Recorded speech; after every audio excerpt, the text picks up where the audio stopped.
The last thing you want to hear when you need your auto insurance most is a robot with countless irrelevant menu options. Which is why with USAA Auto Insurance, you'll get great service that is easy and reliable, all at the touch of a button. Get a quote today. Restrictions apply. This episode is brought to you by Walmart. New beauty is in bloom at Walmart, and it's all about springtime radiance. From Drybar, Tula Skincare, and hundreds more available online, Walmart has the premium brands you want and this season's on-trend products for flawless, glossy hair and hydrated skin. Big name beauty brands? Check. The things you love? Check. Find trending spring beauty and all you need to look and feel gorgeous at Walmart, on app and online.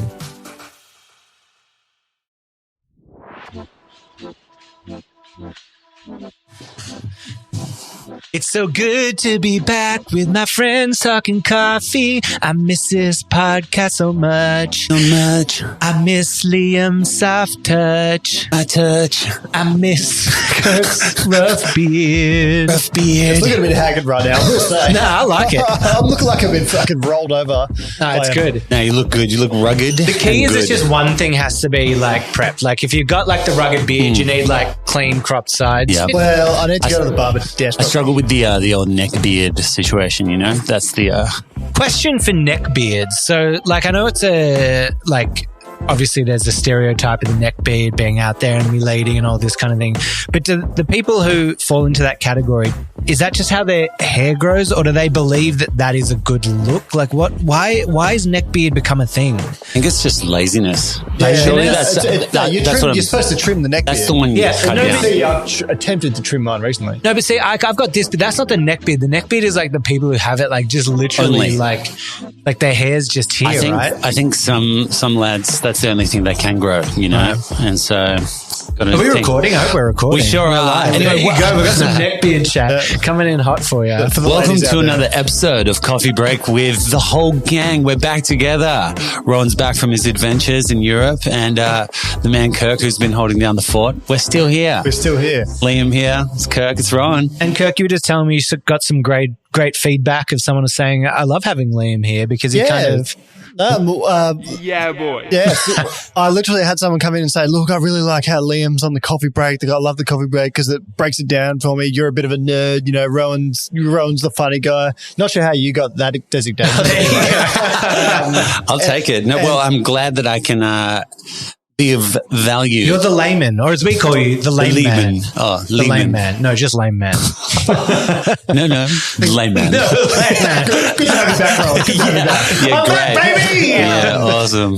Love it. Love having you. Anyway, let's chat about today's episode. We had, one of the sweetest peas in the entire world come on the pod today. Oh, well, Jade Jennings. Also, what a great name. It feels like you'd be in a book there or something. That alliteration. Yeah, it really rolls off the tongue, doesn't it? Yeah, I really Jade like Jennings. that. Yeah. Jade Jennings comes in with some bread, some sauerkraut, just packing, some smiles and warm vibes. And great coffee trainer. I think what's great, we do a lot of like online tutorials and that kind of stuff with Golden Brown, but there's something to be said about being there in person and like feeling it, doing it, understanding what the milk is meant to feel like when you're meant to pour it, understanding the visuals of how it extracts. There's so much you can do with a visual medium and with sound with video, but there's something about that touch element as well. So anyone that home baristas, if you want to do it, I think it's great. If you're someone looking at getting into the hospitality industry, it's such a great kind of skill set to have under your belt moving into it.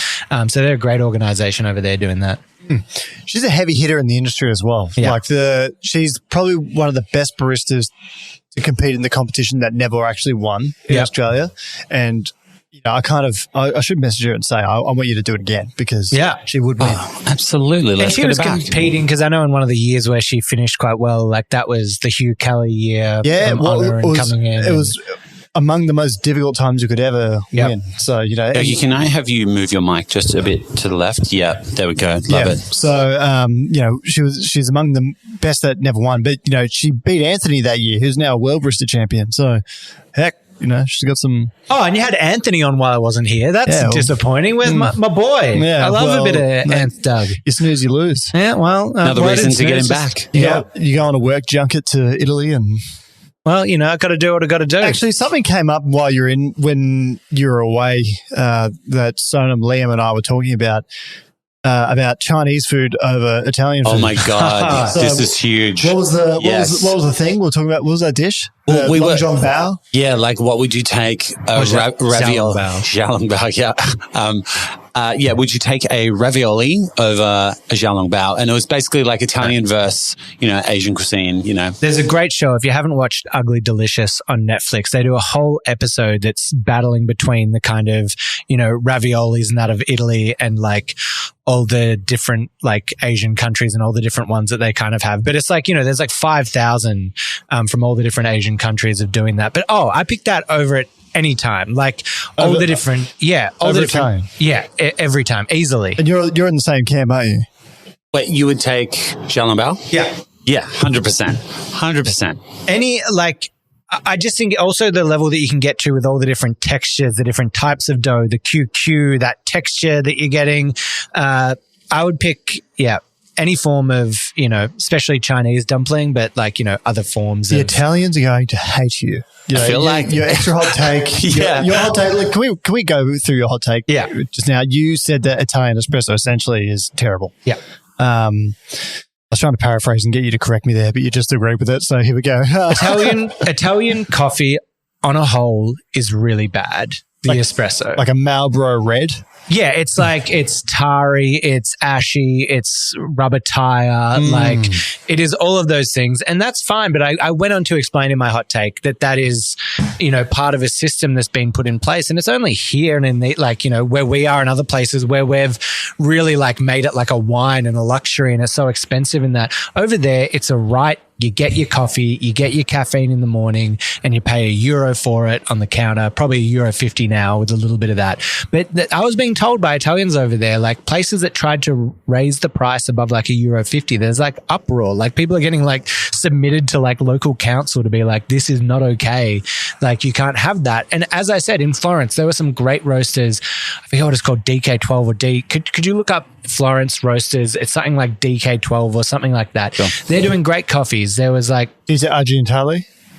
Dita Argentale. Oh yeah, there's like 12 of those all around Florence, a bunch of those, and they're all rocking all the LMs and everything in the shop. So there are good specialty places across Italy, but it definitely is a divide between the normal person and the people that are looking for that specialty coffee. As a whole, the basis is still that dark roasted, cheap kind of commodity coffee. The roasters are D612. Yeah, there you go, D612. So you got a bit roasters. Of D12 in there, bit of 50 Cent. I mean, Eminem. Yeah, Eminem. G Unit was 50 Cent. Sorry. Oh, speaking of G Unit, did you see after Trump getting shot in the ear? Did you see 50 Cent getting up on stage performing with Donald Trump on the cover? Oh man, that was amazing. Yeah. Obviously, 50 Cent famously shot, so that was multiple all the comparisons times. That was coming in. Trump, has he won it? Is that the win? Oh, that has to be the win. It was already over. Yeah, it was already over for me. But like, look, I don't want to sort of give away my own political inclinations in saying this, but one thing I will say is Trump is sexy and amazing. But like, I think for a lot of people, like you look at the Elon Musks and Bill Ackman on Twitter, these prolific Americans that as soon as it happened, they just instantly gave him their endorsement. And it's kind of like the Lisan Al Gaib scene in Dune, where like as soon as he says all these things, it's like almost prophetic. That everyone's just kind of knelt down to him. But I think for Americans, it must say like, this guy got shot. He took a bullet for us. Even as frightening as that must have been, getting tackled by the Secret Service at 78 or however old he is. And his first reaction was to do that fist pump thing. And it's like, it's the eye of the tiger. Yes. But it's like, doesn't that, it's just, I would not be doing that in that situation. I think it's a bit of an eye-opener for any, like, that's a pretty rare human being if they get up and they do that, don't you think? The fact I was saying that, like, it made it almost seem like it was fake. If someone hadn't have been killed at the event, I would have been like, this is a setup. There's no way someone gets shot in the ear and then just stands up. I mean, the shooter could just go again if they hadn't been, maybe you heard that shooter down. I don't know, but he's standing up, fist pumping. Yeah. Insanity. There was a president, I was seeing like, the comparisons between between like old presidents and their campaigns, and obviously comparing Joe Biden, who's not quite as quick with it, but I think he's got to have dementia or something. Man. Like something. The poor bloke, like. Yeah, it was pretty hard to kind of watch, but I think it was Reagan, who, it was a similar thing, like, there was an assassination attempt, and he's so quick with it, and like, he's at the next campaign or rally or whatever it is, and a balloon pops, and in the middle of his speech, balloon pops, and he goes, "Missed me," and then continues the speech. The smooth wit, of it, Yeah. So it's kind of the same vein. Yeah, absolutely. Anyway, Donald Trump famously loving coffee. Delicious. Beautiful. Delicious. The best. Kirk, I wanted to chat because we haven't caught up. Pretty much Kirk and our relationship now is I try to speak as little as I can to Kirk so that I can just save as much for these podcasts as possible. Like any news, any of our hot takes, we're now just trying to keep off each other. Like Kirk walked in and he's like, "Oh, mate, I'm wrecked. Opening a new cafe." I was like, "Bup. Quiet.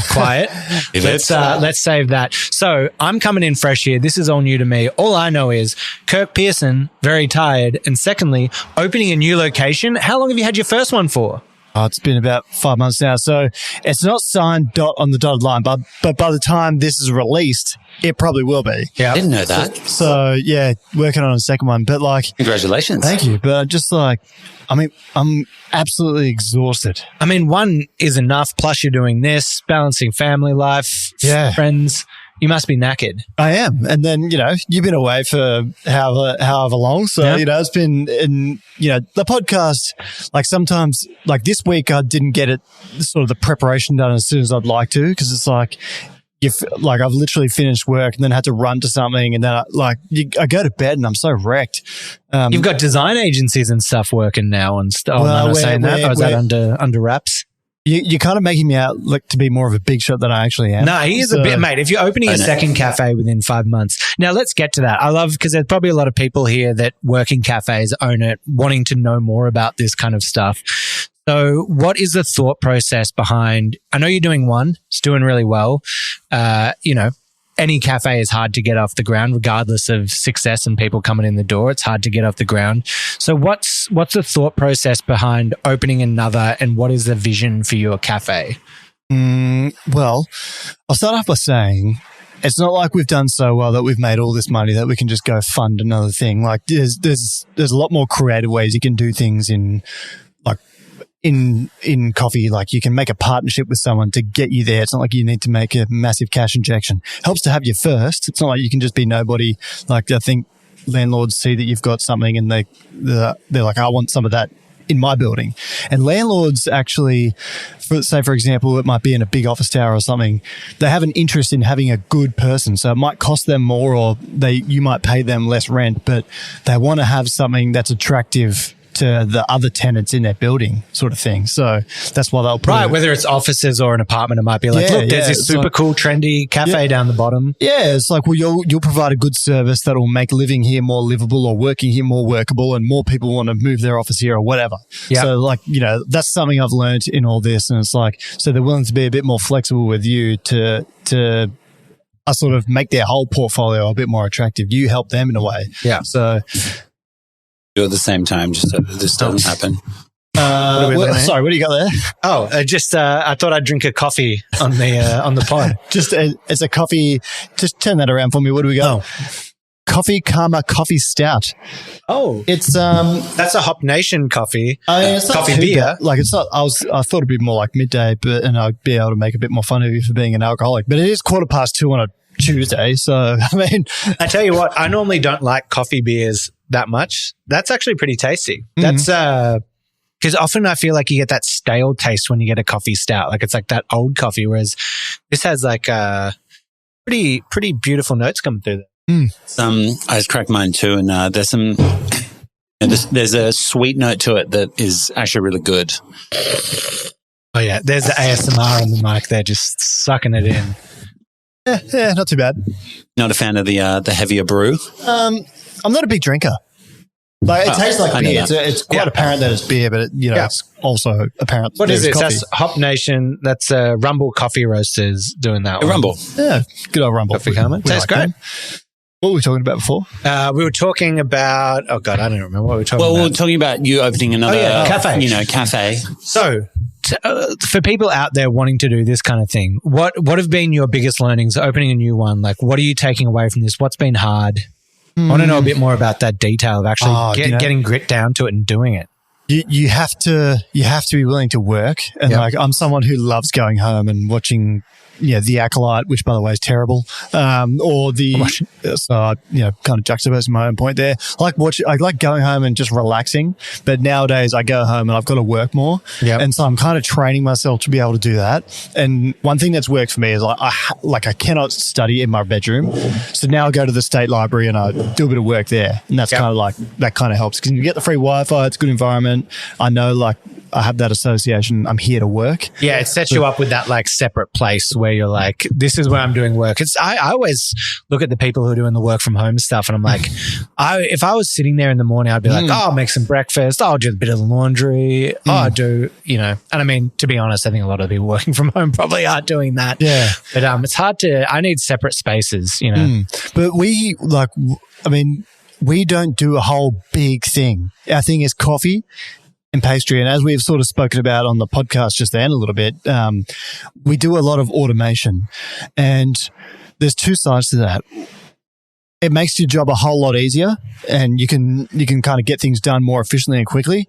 But it's also a big investment because the machinery is quite expensive and, so, there's pros and cons to it. But the benefit of that is that it's expandable.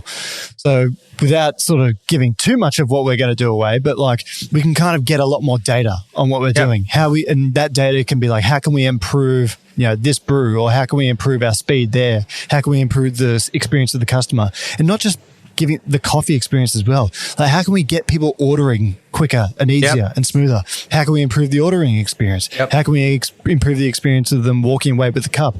There's a whole bunch of things, and my business partner is really good at working with this as well. But I guess we're trying to just nail down the customer experience. Well, especially with you guys opening a second shop and doing that. I know we had Ross Quayle, the Quailing, on a little while ago chatting about the grinders with is it grind by sync it's called? Where it syncs up with the machine. And some of this tech, I think that stuff is so cool. I think the example we used was if Anthony Douglas does his, espresso from the championship, he can kind of have it dialed in at one of the Axel stores and then you could send out that data to every store. So it's the same grind, the same dose, the same extraction times, all that. So you can make it the same experience. You bringing that up kind of highlights something we just spoke about in the podcast then, where I said that, we need to shake this tag of being too wanky or, having baristas that kind of ruin it for everyone by being depressive or not. That's perhaps not the best word, but by kind of giving shit experiences or being arrogant in any way. And then, kind of making, Jade was talking about apprentice baristas. Wouldn't that be a great thing that we have a level of professionalism in coffee? And I really just do think that we're working towards ridding ourselves of that sort of judgment and also, having a career barista and that being a good thing. Absolutely. I think that's a huge part to play. I was going to ask you with the shop. So one thing that I think is interesting, actually, I'm just running around on thoughts now. I've got two. With all your automation and that, because it's brand new, are you doing any, as working for Golden Brown, I often reach out to companies and try to kind of pitch the idea of how we can help each other out in doing it. I think you'd be a perfect example for some of these brands that are trying to, we've got our next guest here coming in. Can we I'll let him. Enter. Sorry, we just got our next guest for the next podcast already here. I think it'd be a great place for you to reach out to these companies going, I want to be the poster boy for your automation, and see if you can get that hookup with free equipment or cheaper and be like, I'll be in the sales pitch, the videos, the whatever. Are you doing any of that kind of getting on board? No. Okay. And the reason is I don't want to be tied to anyone. Right. Because that's not what you told me last night. Huh? Jeez. Okay. All right. No, because I want to have a level of ambivalence because we're at the beginning of our journey. And one thing I've learned so far is that we built a system when we first started that we knew that was going to be really efficient for making lots of coffee. And we've already evolved that to be, 2 or 3 times better than when we first started. So it's like and it's just got me thinking, like, if you marry yourself to, like, there's certain things like a coffee machine, for example, where it's like, I'm not going away from that. But there's certain things where I just wouldn't want to marry myself to a particular company, because then I'm bound to that and I can't actually advance myself. Yeah, that's true. That's a good point. I'd just work it in the contract. I'd be like, it doesn't mean we're signing any longevity with you, but if you wanted to film how you can work your products and see them in action, then that's a cool way to do it. But I do appreciate your level of not being tied to anyone and making sure that you're providing the best quality to the customer without being tied to any deals on that. Relationship status, it's complicated. It's complicated. Oh, remember that. Remember relationships. My God. I got to be honest though, it probably helped us in a time though where you could be like, oh, that person's single or they're this, so I can't go in. Nowadays, you have no idea what's going on. What you were saying about like getting, the blueprint of your first place, right? Is exactly what Jade was saying as well. It's interesting. She was like, before you gave her the question of like, you've got $100 million, like what are you going to fit out your cafes with? It's like, 1, I'd make sure the first cafe that we have is amazing. And then 2, it had nothing to do with the fit out. It was about the service. And I think that trickles down to her role being in part of training the next gen. And like, I guess, but all this R&D that you've done on your first one allows you to know for the next. And so you can't just roll out 1,000 cafes and realize halfway through that something's screwed and you got to change it all. A great example back in the day was just like Taco Bell, who would have like all their stores, and they'd have a few stores where they'd just trial out new products because all their ingredients are basically the same. So when they invented like the taco bowl, which is just like the big tortilla bowl with all the stuff thrown in it, they just did it at one store and they went, hey, guess what? It sold gangbusters. Everyone loved it. Now we're just doing it everywhere. And so it gave them that chance to, even as a bigger company, to trial things in a more insulated or singular kind of way to see how it works. Second question that I wanted to ask is, where do you stand on being a business owner? Because cafes are all about hospitality and being right at the forefront of running it. Because my thoughts from the outside, like watching what you're doing and how busy you are, is I'm like, well, you just got to step away from the machine and just be operations and do all that. But it's probably also some of the best cafes and places that you see succeed are because the person behind it is there doing it, living it. Where do you stand on that? What's your thought? I think we're building something that's, whether I'm there or not, is not really important. Like I am there currently because I want to sort of be able to make sure I can pay myself and, make the business run a bit more smoothly and stuff like that. But, on the flip side of that, you look at somewhere like Patricia, in the city, one of the most famous cafes in Australia, maybe even the world.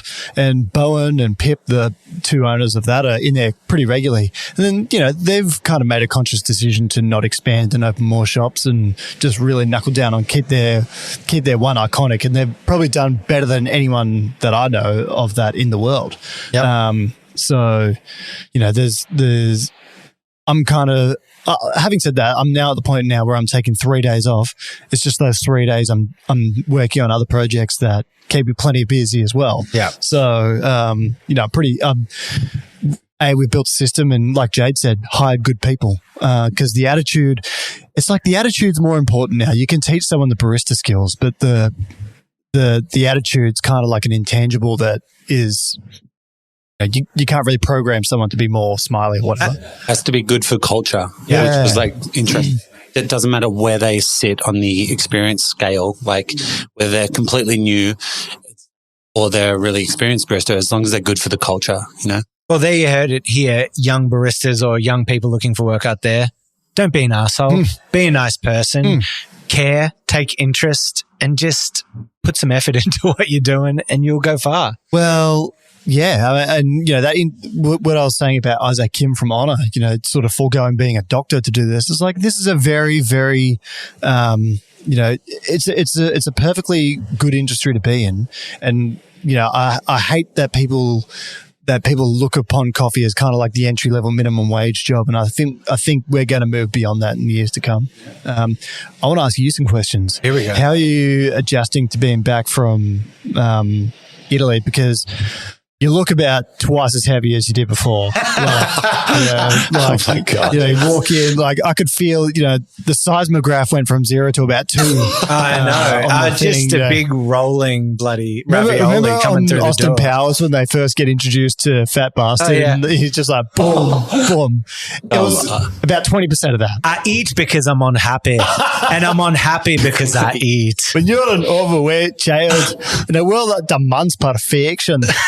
That's good. That's pretty good. Oh, away a fighting team. Ready. Sorry. Oh, mate, You don't actually look that bad, by the way. No, that don't look that bad. Jesus Christ. He's got a little sheen of color. I put on 1.6 kilos. Not much. I'd lost like 4 or 5, put back on 1.6, back on the shred. That'll be all good. No, it's bloody cold here. It's rough, but I felt energized. I spent enough time over there, did work for 2 weeks, had 2 weeks off down by the beach, Puglia, Amalfi Coast, enough to get energized in those last few days. I was actually excited to come back and get into this. I was missing the pod. I was missing making the videos.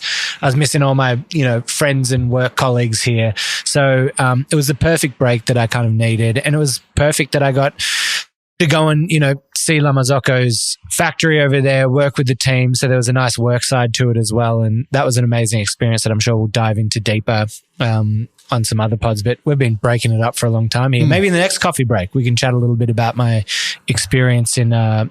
And if you have any questions about that as we go on, if you have any questions for the pod, we're going to start featuring them on here. Send us an email at hello@itsjustcoffeepod.com. Yeah, and send us your hot takes as well. Send us your hot takes. Because we can do like a guest feature, Yeah, absolutely. Yeah, a little floating head. I've been thinking about that. I think we should do it in 2 different ways. We should have like a fishbowl where we've got like the emails that come in and we just pull one out, and then we've got the video response. Yeah. People can showcase either their latte art, their hot takes. The internet is such a wild, wacky place nowadays. I'm looking forward to some of these hot takes. Oh, absolutely. And I want to say, is it like in DaVinci or in Premiere? Can we do it? I want to have like people send in their video of their head, and I want us to like green screen it out. So we just have like a little floating, maybe we put their face on a coffee bean and we just have their head like floating as they make their hot take.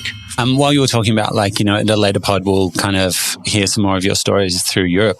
I think it might be really cool if, because there's going to be obviously a lot of stories coming from the content coming out with Golden Brown. Yep. Maybe we could break down the story behind some of the videos that going out on Golden Brown. Where were you? What were you doing? We've got some LM videos. You know what I mean? We did some cocktail videos with a world famous cocktail bar over in Milan. Yeah, that's a great idea. I'd love that. We've also got, and maybe we can try it on the next pod. Hot take. We've got what are they called? The viral little coffee lolly things. Coffee mate or coffee palette. No, not coffee mate. Whatever it is. They have little espressos in a little cup. They look like the sweet and sour sauce from Macca's. Yeah, it looks like a sweet and sour sauce, but it's espresso in it. It's espresso, emergency espresso test deal here. Yeah, literally. We can try that on next week's pod that you'll be hearing. So we'll get that ready. But it's been great. It's always great to catch up. I love a little coffee break, a little debrief. Thank you. And you probably you look upon fondly your trip to Italy there because you will never be allowed to go back. After coming back. We missed you too much, Ro. We missed you too much. Yeah. And Angela won't let me back in. And another hot take, Melbourne, we're so blessed with amazing food in that there. I don't think there was one thing I ate in Italy that was better than anything I've just had here. 1 second. It's a horrible, and that's not a diss on Italy. I had some great food. I just think we have so many Italians that immigrated and moved here, and we have amazing places that make really high quality stuff. Kirk's speechless. And that brings us to the end of Coffee Break. It's been great. Look, let's just say I had a slightly different experience. But anyhow, it's been good seeing you, mate. Yeah, well, you must have an unrefined palate. All right, see you later, guys. All right, we'll leave it there. This has been another Coffee Break with the boys back in town. We'll see you next week. Email us at hello@itsjustcoffeepod.com and we'll see you next week. See ya. Peace.